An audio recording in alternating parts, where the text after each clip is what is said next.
My name's Marian Ward, and if you haven't seen me around or gotten an email from me, I'm the producer of Liberty Forum this year.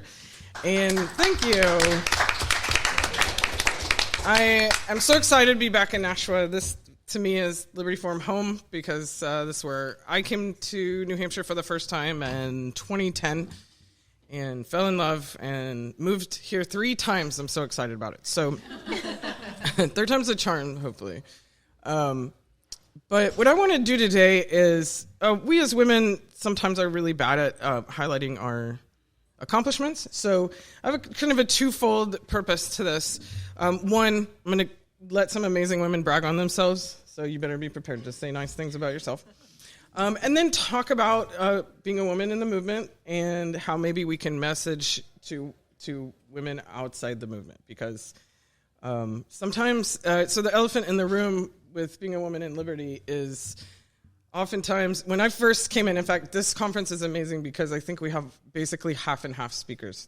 I didn't count them on purpose, but we did a really good job, I think, of diverse panels and speakers. But when I came in, it was a boys' game. And so sometimes that's very uncomfortable. I am terminally single, which actually I really like most of the time. So, but then I encounter different things because of that. So we'll do the 2 things. We'll talk about their accomplishments because these are. This was my selfish panel idea. So because I think these are amazing women, so this is for me to get to learn more about them also. So thank you for joining me for my roundtable. We'll just go down the line. I'll start. This is Sarah Scott, and I will say titles and stuff. She's the deputy. That's a great title. Deputy State Director of Americans for Prosperity. And what brought you to this job? What got you to AFP? All right. We'll just start there.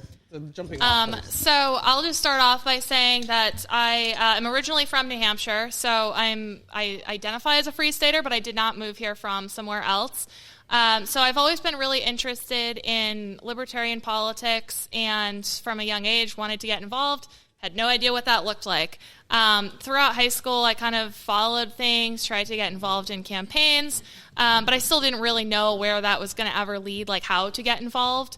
So I was, I think, just starting out in college. I was maybe a freshman or a sophomore, and somebody that I had met on a campaign previously called me out of the blue one day and was like, hey, do you want a part-time job? I was like, sure, if somebody wants to pay me to do the stuff I was volunteering for anyways, sure, I'll take it. So I had no idea what I was signing up for, but it ended up being Americans for Prosperity. So I took the job by accident, but it ended up being the perfect fit for me because I found an organization that cared about libertarian politics and principles, and I got to make it a full-time role. So I've been there ever since, so that was 10 years ago now. So it's a job I fell into by accident, but it's really brought me to a point in life where I feel like it was the perfect role for me, and it's allowed me to kind of live out my own principles and work with the Free State Project on accomplishing like our mutual goals. Yeah, I will say, AFP New Hampshire is my favorite AFP. It's mine too. By a long shot. No, I mean, the principles of the organization are great, but New Hampshire knocks it out of the park, I'd say. And your grassroots efforts are, I tell people all the time, like, I was telling the folks from Yale, I was like, those are the people, they are the champions of grassroots organizations. So you guys are doing an amazing job. I wanted to say nice things. Yeah, you're welcome. Next I have Marian Fontaine, and she does like a ton of things. I have her on this panel because when I think of Liberty Wins, there were several aspects, right? Like we know, and they got to cover a really great panel this morning on legislative wins because Liberty is continuing to win in New Hampshire. And Erica will get to talk about that a little bit. But when we encourage people to move to New Hampshire, it's a life. You're moving your life. And what I think is great about what Mari does is it's way beyond politics. It is being good neighbors.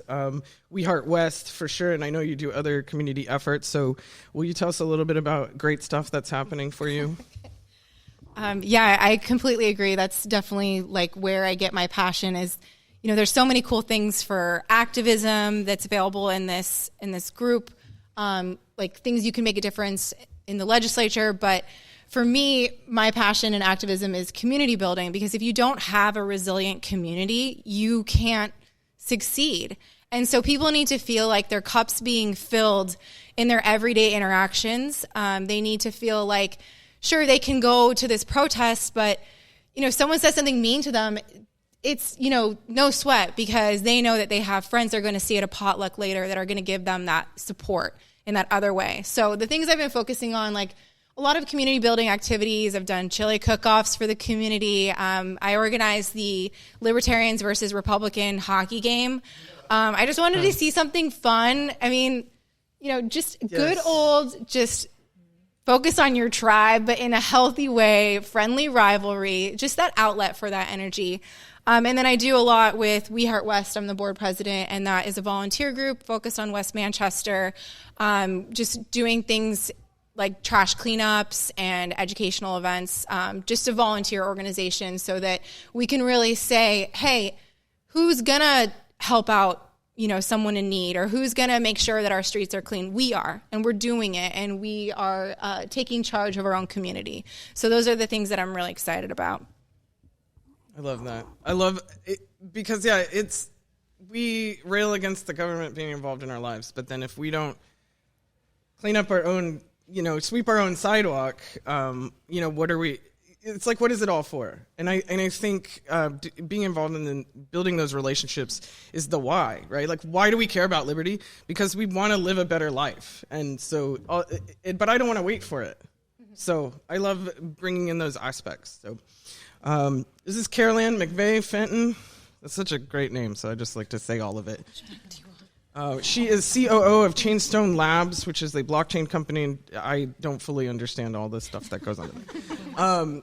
And then they own Watchdog Capital, which is moving its headquarters to New Hampshire, I understand. So building business in New Hampshire. And also you host the Free State Blockchain. It's six letters. Digital Asset Conference. Yeah. Okay. And at their gorgeous farm in Derry. Is that right? Durham. I'm going to get it. It's gorgeous. And I got to go last year, and it's just a great time.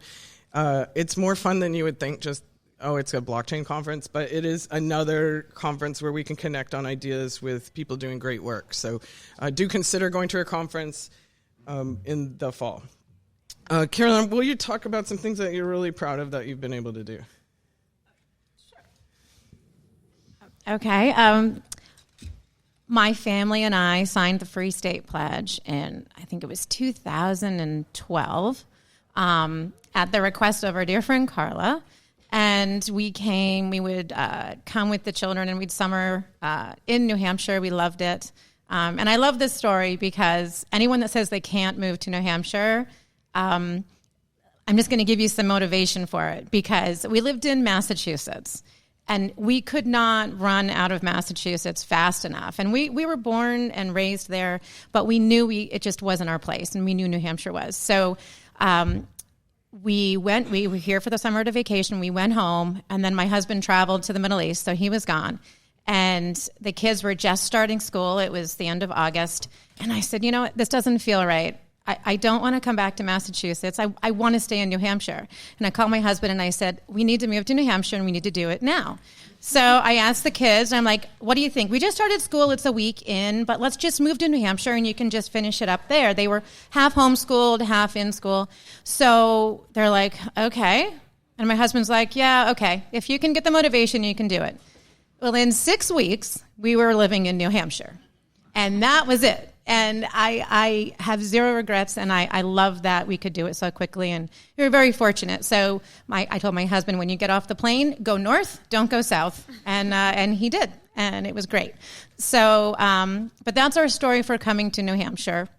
We are in the cryptocurrency space, fintech, finance. Chainstone Labs is kind of an incubator for a lot of different companies that we have. Watchdog Capital is a FINRA member broker dealer. Our CEO is actually talking in that room at this time. Yes. So that was not intentional. That was not intentional.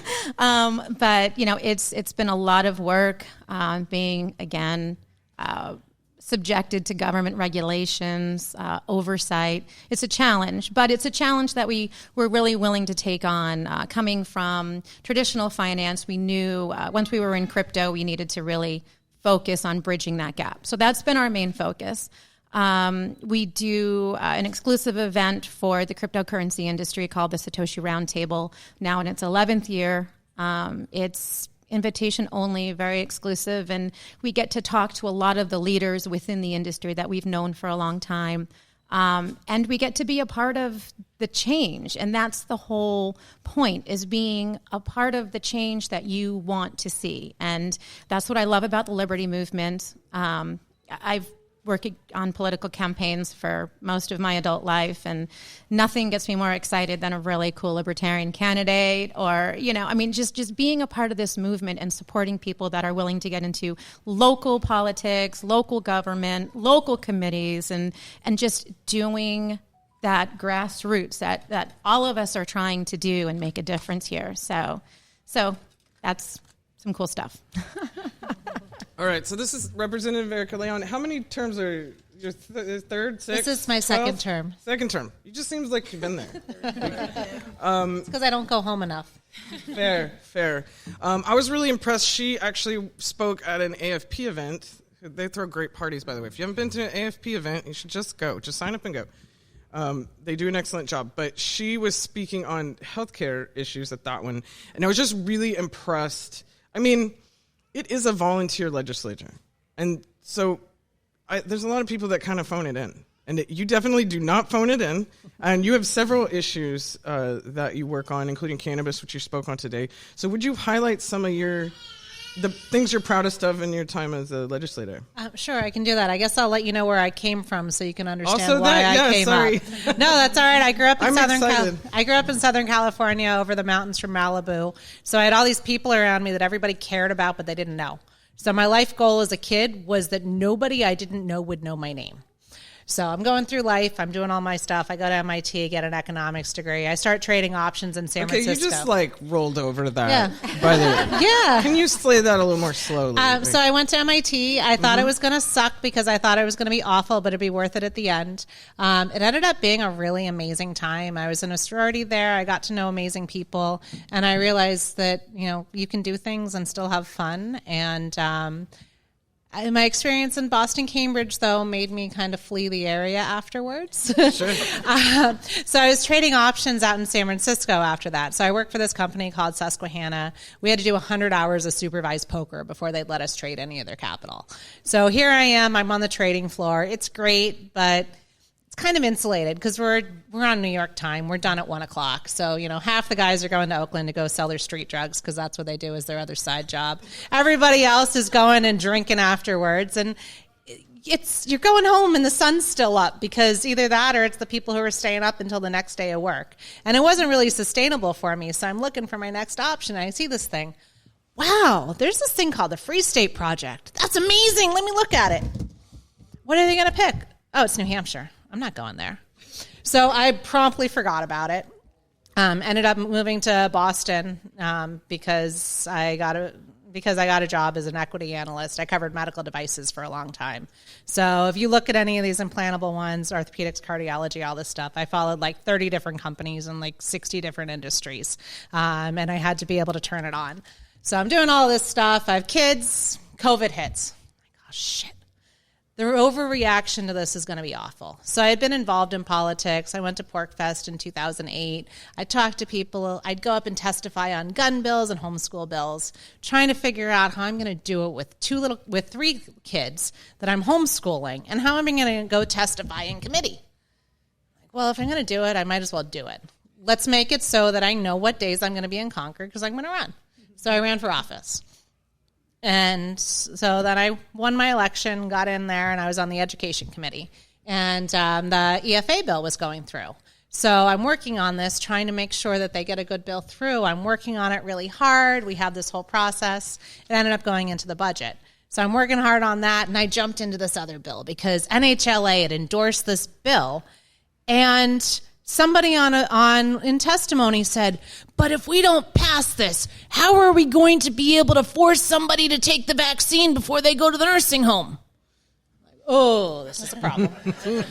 So, okay, I don't have anything else to do. I'm going to try and fix this bill so they can't do it. So I jumped into that. And so then when the chair of Health and Human Services opened up, I jumped into that. So when we do the other stuff, I can tell you why I'm involved in a lot of areas. But quite frankly, I have broad liberty interests, and I'm used to following a lot of places because I was following 30 companies on Wall Street telling investors where to put their money to do well while doing good. So that's just normal for me, which means I'm not so normal, but that's okay. Nobody's normal if you get to know them well enough. That's true. No, that's one of the things I like about, I picked people that are not normal in the best way. But I do find that it was kind of funny, like everybody on this panel is doing something else this weekend. So I'm just wanted to highlight that. Constance Spencer is one of the furthest movers I've heard of, mileage-wise, from Alaska. And she is the team leader for Independence Realty. That's not the best title, probably. She's the wrangler. Owner. What's that? Majority owner. There we go. Yeah, I know. Yeah, you just love your team so much. So I'm coming from the perspective of, I really connected with you talking about that because I feel that way about people that I work with because everything's personal and business becomes people are like, oh, it's just business, which it's always personal. And I was really impressed with that, actually. I mean, I'm impressed with other things about you, but I really connected with that. So that's why I'm thinking of you as a team leader. You love your team. But talk a little bit about your story and getting here because you have quite a... You don't have to tell the whole thing necessarily. No, I don't think I could. Mine is very, very different than those. I was in Alaska and not paying any attention to politics. I had 3 kids at the time. I now have 4. Some of which are now adults.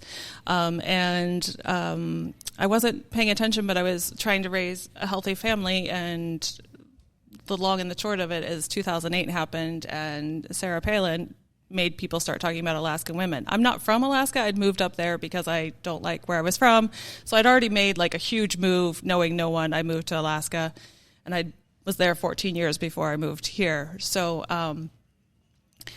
but I started getting involved, and before you knew it, like I've got all these Liberty friends online. I'm listening to podcasts, learning how to recook for my kids so that we can be healthier. And I came to PorcFest in 2013. And I was married, flew down with my now ex-husband. We decided then and there we were making the move. And 3 months later, we had rented our house, sold all our things, packed up some suitcase, and we're on the way. And it's nice to see people that knew me back then. So PorcFest changed my life, and as such, I now have put in many, many, many volunteer hours and continue to do that. I am also the producer for PorcFest. I should have led with that. Producer of PorcFest. So, like, kind of my counterpart as far as working on events. Like, you have to have a really thick skin, and we have a co-producer here who's also a woman. So for PorcFest, but once I got here, the marriage that was failed, and I became a single mom and a realtor. And did part-time work and saved money and bought my first multifamily. So I moved in 2014. I'm coming up to my 10-year. Bought my first multifamily in 2018, and I've repartnered since then. And between the two of us, we have 4 multifamilies, all in Manchester. We predominantly rent to Free Staters if we can. So I've built equity in multiple ways between, my cash flow, the community that I really want to support, because this is what, where I was so successful, because we have so many great people. And now those little kids, 2 of which are now adults. My son is going into EMT because he also wants to help people, and my 18-year-old's a carpenter. So it's a lot. It's a lot to be proud of. I mean, but I did start my own business. From as well. From that too. It is expensive to move across the country. So I want to get into, what your experiences. Like, I came into, you've been around 15 years, you said, at AFP, and you guys have all been involved in what is it? A lot of times a boys club, blockchain. Holy moly! Yeah. I've been to a blockchain conference. Can you guys talk about that a little bit? Because to me, it is the elephant in the room. I will say I have had some great experiences with men in the movement, but I find it draws a lot of very intelligent people that are not necessarily emotionally intelligent. And it's just been my experience. Nobody in this room, I'm not talking about anybody in this room. But for me, that has discouraged me from going to events. So to Mari's point, I love that you're doing things that are comfortable for women, to be honest. And also, it is a different experience to be a single woman and want to feel safe at things. I've never felt specifically unsafe, but maybe really uncomfortable or just not a place for me. So, yeah, anybody can jump in here. This is a discussion, so all right. So I've had a lot of different experiences over the course of like the 10 years that I've been part of the Free State Project. So when I first got involved, being part of the boys club didn't seem to really bother me as much because I've grown up in the martial arts world and I had run my own martial arts school for a number of years. So I was pretty used to being like the only girl in the room. So it wasn't something that immediately turned me off. And especially because I walked in and I was like, oh, they're all talking about stuff that I like. This is cool. But it was definitely like, these are the people that I go and hang out with, but I don't really have a lot of girlfriends. So I don't have somebody that I can, like go shopping with or something like that. And so for a number of years, I kind of like built out a little bit of a community in the Manchester area. And then probably about 7 years ago now, my husband and I moved out to the Seacoast where there was not much of a Liberty community yet. So when we first got out there, there were a handful of other couples in the area, but they were kind of at a different point in life, so they all had kids. We didn't, and so we kind of got involved, and we're trying to figure out, like, where are we going to make friends? And it was a little bit of a struggle for a while, to be honest. We tried meeting up with groups of people, but there just wasn't a consistent base of Liberty people in the Seacoast at the time. And over the course of the next, I would say, like 2 or 3 years, we continued to have Thursday night meetups. So we run the Thursday Liberty meetups in the Seacoast. And the first couple of years that we had taken it over, we would have like 4 or 5 people show up. And now we consistently have over 20 people every Thursday that show up. We actually have too many people for a lot of the restaurants in the area.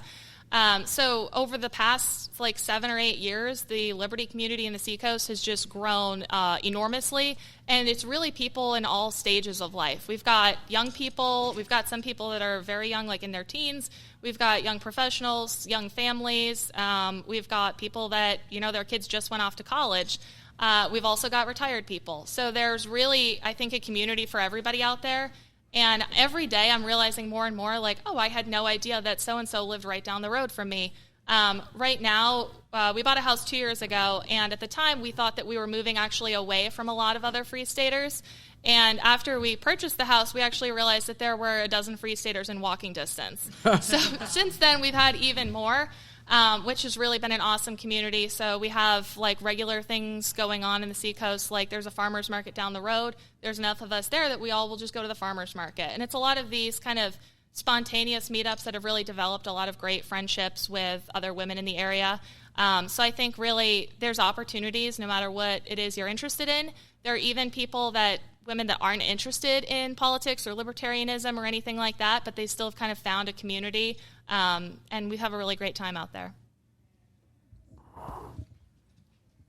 Yeah, jump right in there. So Don't be timid. grabbing it. There you go. I really agree that it is important to have like a comfortable space for women to come together. I also think that's really important for men. I think it's important for everyone to have that time with, other people, that a certain like element is part of that like camaraderie that women have together. So I've organized a couple events that were women only. We did the ladies evening at the community center in Manchester, and this is a member only community center, and we asked the board if we could invite only women, so the male members couldn't come downstairs to like their member space for that evening, and the male support was incredible. I mean, these guys really were excited that we were doing this. A lot of them were like, can you please make sure that my girlfriend's invited, that my wife is invited? I want her to feel like part of this community. You know, do you need us to like help make sure that like no guys sneak in? Like I had a few really like sweet guys that like they stayed upstairs, and as we were inviting the ladies downstairs, they like made sure to stay upstairs and be like, if you need anything, if anyone bothers you, like we're here. Like they just felt very protective, and they were incredibly supportive. When I organized the ladies only movie night, same thing. Like I had so many men in the community sharing the event, supporting the event, like excited about it. I think that for me and my personal experiences, it hasn't felt like a boys' club. I feel like a lot of the men are so happy to see that the women are thriving in their community, especially when they have important women in their lives, and they seem to be really great about that. I was going to say, I do think that has a lot to do with them being married or partnered, right? Like, and I would hope so, that they support whatever, you know. So, yeah, and some of the guys that aren't partnered, like, they just, so we have a knitting group. Well, some of them that aren't partnered, like, at our knitting group at this community center, sometimes the guys will kind of, like, stop by or say hi. It's mostly women, but it's not, like, exclusively women. But I baked a cake for a friend, and I was frosting it. And one of the guys came over, and he just wanted to just see me doing that. He's like, my mom used to do this. It was just sweet because I think that, you know, they just want to, like, be, like, around some of that feminine energy. And so they were all really excited and welcoming. It was great. That's good. I don't know how comfortable I'd be with an audience watching me ice a cake, but it's not my area of expertise. It was intense, yeah. It's intense. A lot of pressure. You know, I mean, I'm not so much a part of doing like the local organized things, but I can definitely speak to being a woman in a very male-dominated industry. I don't know if some of you know my husband, Bruce Fenton. He's really a strong lover of liberty. He ran for U.S. Senate. He's very outspoken, and he's always just been the forefront of our family as far as mission focused for everything. And I've always been like the operations. That's why I'm the operations officer, and for all of our events, everything. And it's been a challenge, I'll be honest, being in the fintech industry and being a woman. With our event that we do, our industry event, I'm very cognizant of the ratio of women to men.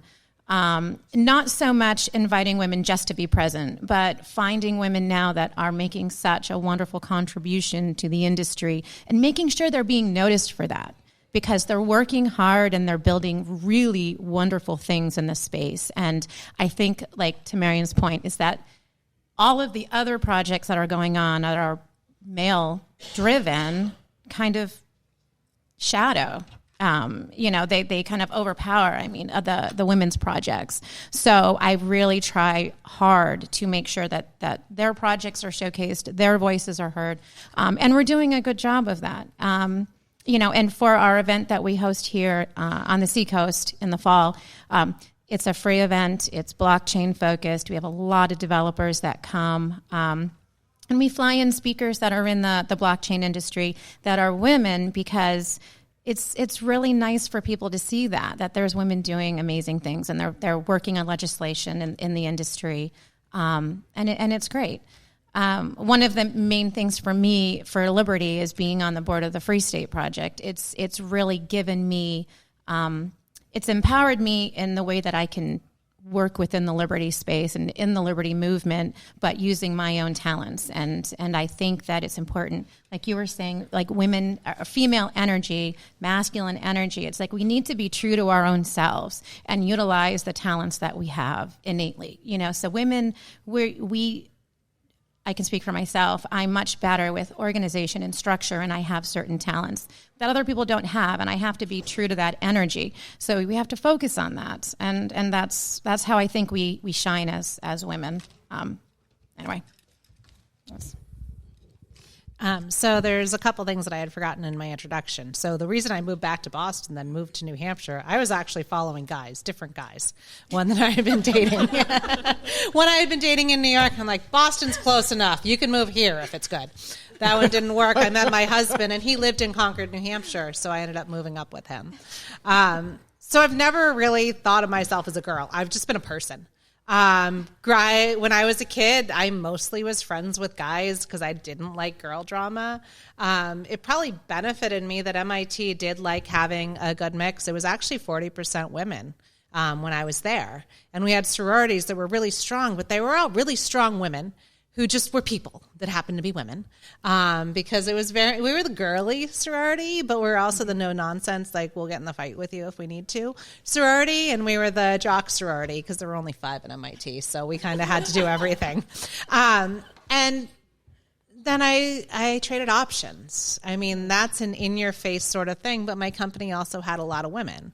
So it probably was those women who led that way and made sure that we had our opportunities, that I was there and I got to just be a person and not really think about the fact that I was a woman. And so sometimes we're like, you're saying that at work? Oh, yeah, I guess that might not look good. But they're just somebody, you know. It's not really, you know, people would interpret stuff a different way sometimes.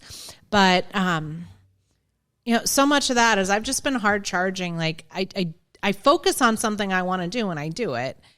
But I still have, I guess, that female thing of it. I don't really embrace conflict. Like, I'm not going to back down if there's something that needs to be done, but I don't like doing something in a way where I'm going to engage and, like, start a fight with somebody.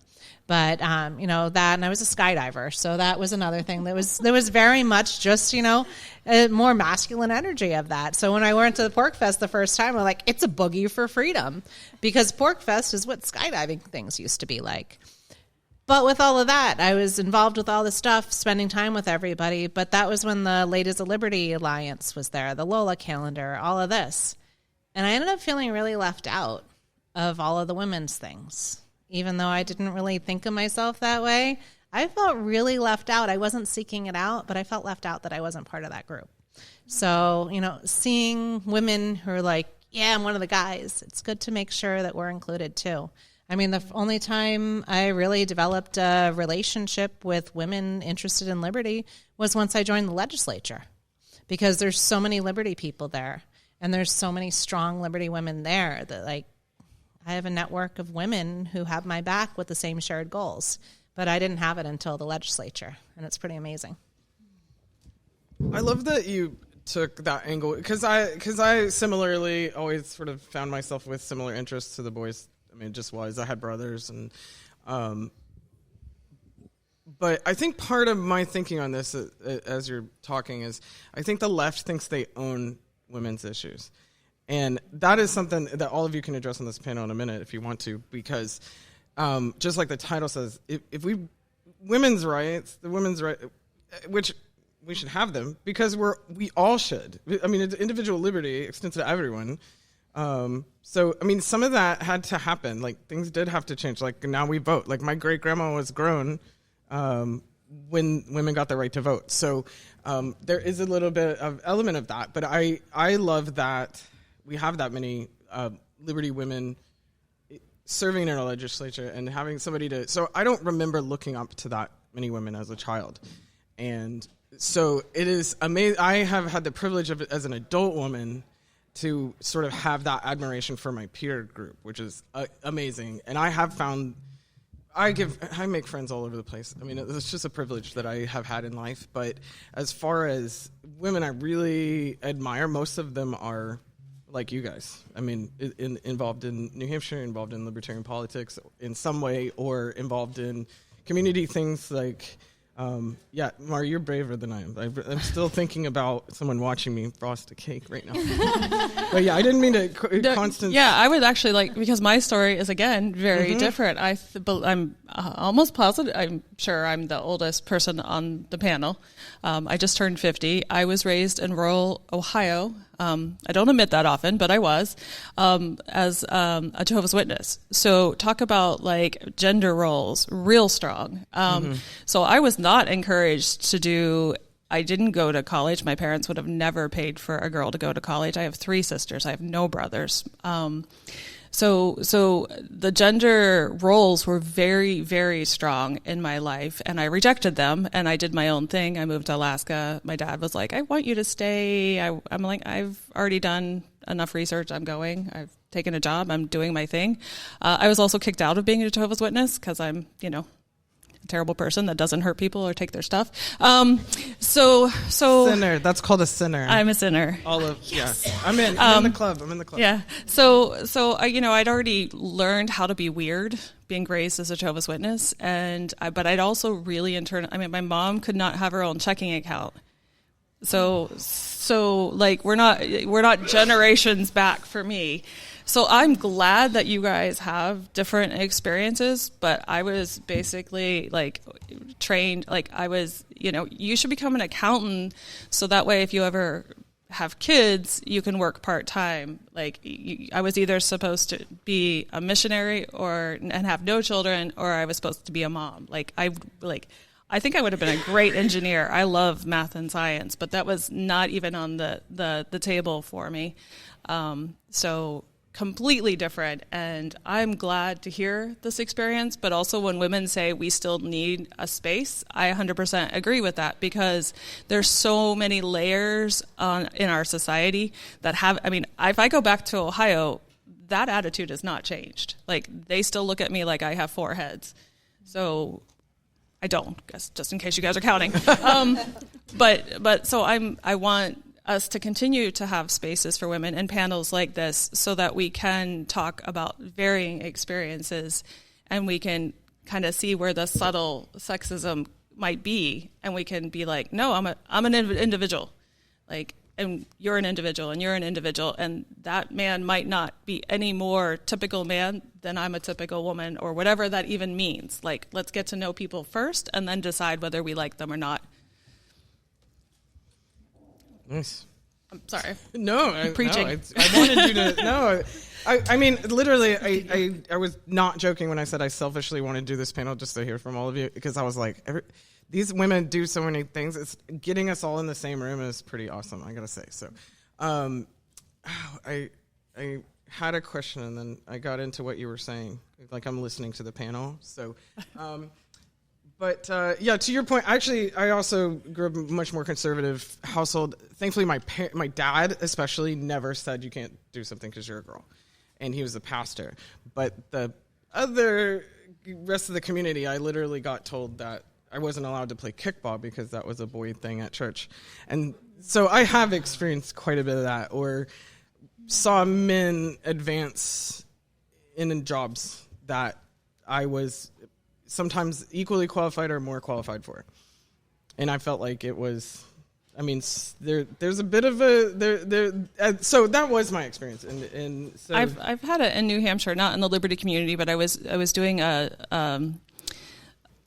work thing, and I asked a potential client a question, and they turned and responded to the man that I was with. So it's definitely still here in New Hampshire. And I'm not short. I'm 5'10". So often women that are with me don't get responded to. I get responded to because people think of tall people as more authority, I guess. I've learned this over my life. That is true. Yeah. As a shorter person. Yeah, we bought a tractor, and they kept talking about selling it to my husband. I said, it's for me. They ended up writing everything out in his name.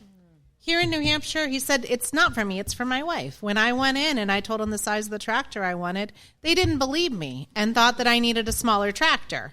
Unfortunately, the only person that had the 4 Series John Deere was the John Deere dealers, and they ended up delivering it through that one, because I really wish somebody else made the money on it. But yeah, it's absolutely alive and well. I wanted to be an orthopedic surgeon before I realized I can't do anything if I don't sleep well. And I was looking to potentially join the military and do that, to get trained that way so I didn't have all that debt. I went to go to the Navy recruiting thing, and they said, yeah, you'd be a great nurse. I said, I want to be a surgeon. You'd be a great nurse. I'm a little dense, so I tried it 2 more times before I turned on my heel. But, I mean, to me, I just keep powering through. I didn't know. I'm kind of glad I have all boys because I don't know how to do girl things. I had to, once I decided to actually, let people know my name, which was the hardest thing about running for office. I had to learn how to do my hair and my makeup because I went to school with wet hair all through high school. But and maybe I'm a good facsimile of a girl now, but I feel like I learned that all after 40. It is interesting, what happens later that you just don't think it's going to be like that. So yeah, I do want to. We're doing pretty good on time. I do want to talk about sort of our approach to the messaging, because these experiences as women are real. I've dealt with them. All of you probably have had moments where you're like, I don't know if that would have happened to me if I was a man. I just don't know that somebody would have treated me that way if I was a man in this situation. And maybe not. I hope that's not your experience. If you've had great experiences, I am happy for you. But it's not been my experience. But I do want to talk about, because I don't think, the left does not own women's issues. And so can you talk about that, your thoughts on that, how you might encourage other women to message to women, or men to message to women? I would like to start on this one because I have a 16-year-old special need child who has some gender dysphoria. And that's such a hot topic here. And I don't speak about it very often because it seems like people are like super like, no, that's terrible. Or they're like, they should totally transition. And I've kind of taken a middle approach, and it's kind of an approach I take with life in general is I want my child to be supported. But I'm still the parent. I'm still the one making the long-term decisions for this child, and they're autistic. So they're not going to be ready to be an adult at 18. So I think that if we follow our libertarian principles to the end, we're just respectful of people and we let them make their own choices. And I'm the parent, so for this child, I'm going to delay them being able to do anything that would be long-term. And so, I have really, really strong feelings about it. And I talked to this kid who is despite being homeschooled, is very influenced by the left because of the age and being autistic. But every time I talk to them, I'm like bringing in the libertarian principles. Like they want this because this is what they've heard is the right answer for people with gender dysphoria. And I'm like, but if there's just no laws about it, is that good? And they're like, oh yeah, that's fine. Like, so once you actually talk to people on the left or the right that are like capable of reason and logic, and you just say, well, you don't want that forced on you this way, we shouldn't force it on that way, you tend to get people to understand your position. And I've also, like, because I am in this very unique situation where I want to preserve, dad's not really in the picture, so I have to balance a lot of roles with this child. I want very much for them to still see me as a resource, so I'm going to respect whichever pronouns they want because I want them to know that I have their best interest at heart. And building relationships, and that's how we do it. We build relationships.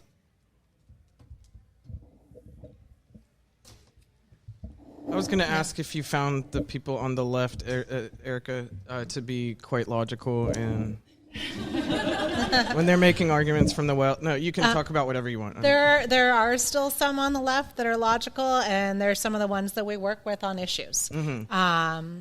And so much of it is respecting people as the person they are, and that I think reaching out to women is more reaching out to the people that they are, but making sure that they're included, because that's the other thing, too. If we have it all the women's groups and all the men's groups, if there's the people that don't feel comfortable, me, because I just didn't feel comfortable with girls, me, because I grew up just north of L.A. and Hollywood and all of those horrible people. All those bad high school movies? Yeah, all the writers got those stories from the schools I went to. So I didn't get over the trauma from all those horrible girls until I was about 40.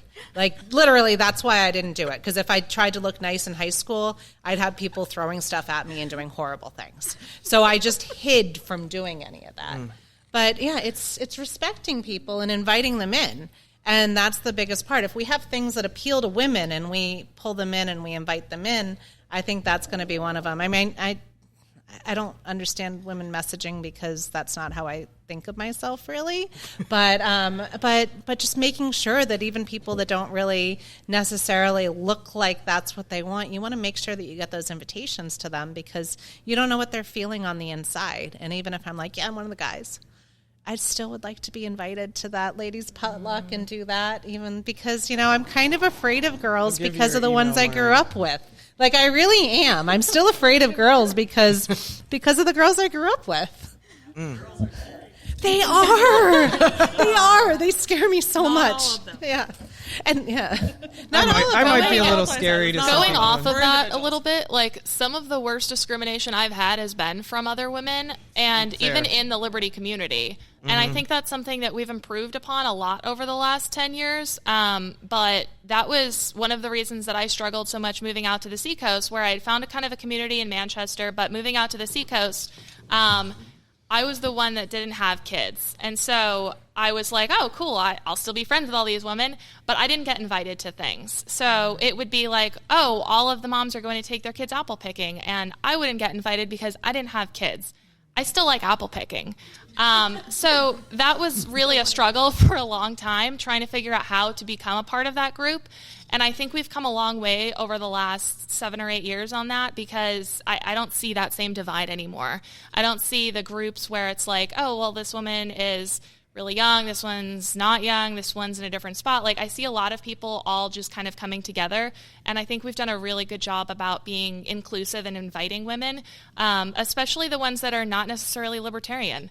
I've seen that in the past where couples moved here because the man was really interested in libertarian politics. The woman kind of had no idea what was going on, and they never really found a group and didn't stay in the state. So I think that's really important for us to be inclusive of those people. Just because they might not move here as a libertarian doesn't mean they can't become one. And even if they never do take an interest in that, doesn't mean we still don't want them as part of the community. So I think that we're seeing more and more just inclusivity with all of that.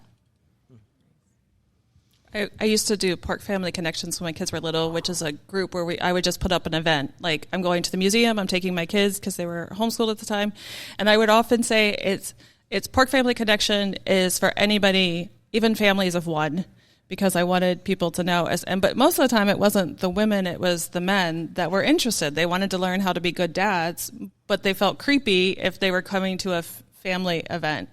And at PorkFest once at a homeschooling event, I talked to a guy who was kind of standing off at the end, and then he's a mover, and his daughter grew up in New Hampshire. You know, he felt welcomed. So, yeah, like individuals. I liked that topic, individual rights. Yeah. I mean, I love men, right? Like, I have a lot of great men in my life, too, but I wanted to highlight women today. So what is something, and you guys can think about this for a minute, I can talk, but if you could say anything to the audience of Liberty Forum, what would you tell everyone? About anything. This is a grab bag. What is the... Very broad. There's like... narrow that down a little bit? I'll just be like, make it my own, I guess, kind of thing. One thing I'd say is if you haven't moved here yet, do move here. No matter what community you're looking for, you will find it. I don't know that was necessarily true 15 years ago, 10 years ago, even 5 years ago. But right now, if you move, there will be a community for you. And it doesn't matter if you are, you've studied libertarian philosophy and politics for your entire life, or if you've just heard about this for the first time like today. There's really a group for everybody here. And if you already do live here and you don't feel like you have a community, like, come talk to any one of us. And even if it's, you're interested in something that none of us have spoken about today, we can probably find who those people are that are interested in that activity. So don't ever feel like you're alone here. Whatever the group is that you're looking for, it's definitely here. Just don't be afraid to reach out and take advantage of it. I would say remember that this is a project. It's a work in progress, and we need you guys to come and help build that. So sometimes I hear people, they just want like a perfect finished product. And that's not going to happen. So if there's something here where you're like, I wish that was, if there wasn't something here that you wish was here, you're empowered to make that happen. You're empowered to come here and say, I wanted a hockey game with libertarian teams against the Republican. I'm definitely you can make it happen. And what's great is you have that like huge support of a community where you can kind of experiment with different ideas in like this really friendly environment. So just remember that this is a project and we're working towards something amazing, but we need your help to build all these great things. I think I'm just going to kind of carry over what she was saying is that if you all have talents, right? We're all uniquely, unique, and we have the talents that we can bring with us, whether we're in New Hampshire, we relocate from somewhere else and we come here. Just use the talents that you have and enjoy the process, because you can all contribute. You don't have to be a part of a group, and you don't have to be alone. Just come here and continue to do what you enjoy doing and what you feel is your talent and your gift.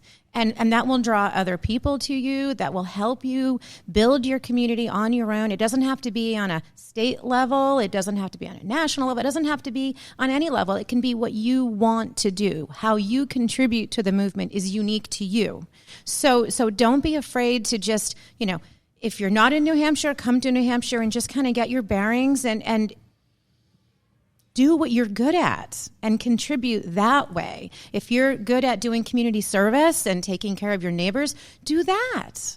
And if you're great at running for office, then do that. Do whatever that you enjoy and you feel that is your purpose. And that's all that you need to do. And if you're an introvert, cool. If you're an extrovert, join all of the groups, and that's cool too. Sometimes introverts produce events. Sometimes, basically, yeah. Sometimes, yep, that's true. But yeah, just do that and enjoy it, because there's a place for everyone here in the movement in New Hampshire, and that's how we build it, and that's how we keep the project and the movement going. So that's my philosophy. I like that a lot, and I'm going to let everybody speak. Don't worry. You will have your time. I'm sorry. The legislative jokes. I think it's cool. I am a political nerd, and so I like political people. I blanked. I'm sorry. It's afternoon of the first day of Liberty.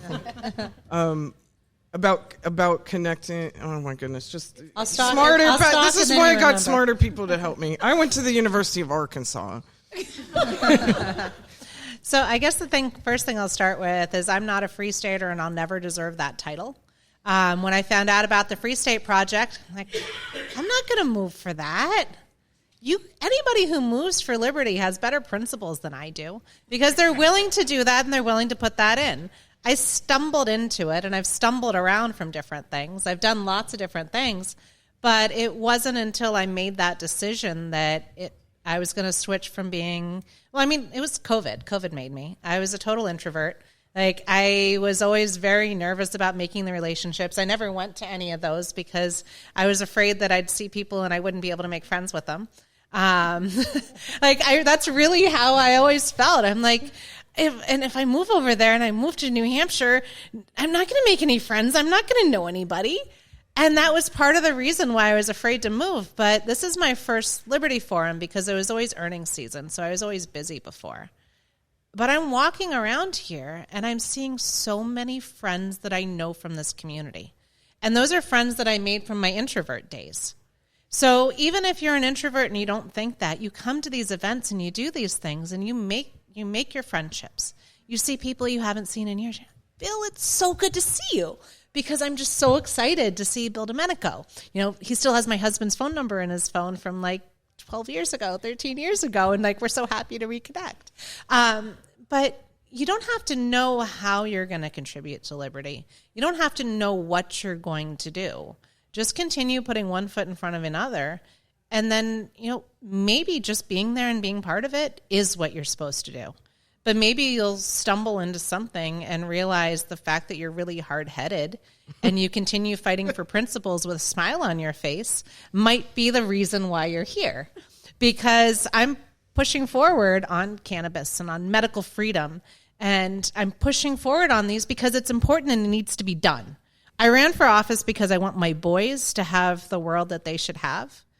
And they're why I'm doing it. So even if you don't know why and you don't know how, just keep doing it.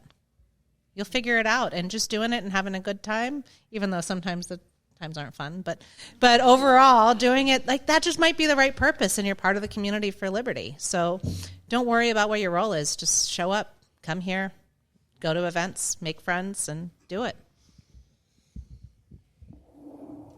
And if they didn't convince you, come to PorkFest. No. I would also like to say, when I got here, I couldn't do anywhere near what I'm doing now. first I had to get my own house in order. And I think that we don't talk enough about, or maybe I shouldn't say we don't talk enough about it, but because we're on a panel of women who are doing a lot of amazing things, I'm very impressed. I got to know people as well. But also you move here and you take a space, we have very limited housing. I'm a realtor. You take a space from somebody else who might move and try to make New Hampshire into Massachusetts or something else. So even if you're just a placeholder for now, I do expect doers, but please move here and keep New Hampshire as cool as it is, and then let's make it better altogether. Don't feel intimidated because you can't do all these things. There are seasons of life, and there were times that all I could do was put up an event on a calendar because I was going there with my kids anyway. But now I fixed my life, and now I'm going to run PorcFest with Olga. Yeah. I've been here for 20 years, but people have only known me for 4. Welcome. One thing that's kind of unique to all of us, I guess, is none of us did what we're doing now intentionally. Maybe our long-term goals kind of lined up, but a lot of this was kind of by accident. I don't think any of us signed up for what we're currently doing and been that's exactly what I'm doing. No, it's just somebody asked you to get involved, or you saw a gap that somebody else wasn't doing it, and you're just well, I guess it's me. I guess I have to be the one to do it. So don't feel I have to have these wild ambitions. No, somebody will drag you kicking and screaming into it. I don't think I can say it better than them. So thank you so much for indulging me, because I do admire all of you for different reasons, or some of the same overlapping reasons. I did want to say that I did remember that 9 times out of 10 people are supportive when you do step out and do that. There's some really loud, mean people. I'll say that. There's some loud, mean people, but they are not the majority. So do know that I can guarantee these women will support what you're doing. I can confidently say that. I'm somebody who wants to see people succeed as well. I'm pretty straightforward. I don't know. I mean, I don't know what people's perceptions are of me. Sometimes I care and sometimes I don't. But this was an incredible privilege. So thank you so much. Thank you for coming to Liberty Forum. We got another big day tomorrow. Let's go drink. And one last thing. Yes. If you're taking flack, it's probably because you're over the target. So just because someone's attacking you doesn't mean it's time to go away. If your friends are giving you constructive feedback, that might be different. But if the enemy is attacking, keep going. Thank you. Thank you all. Thank you.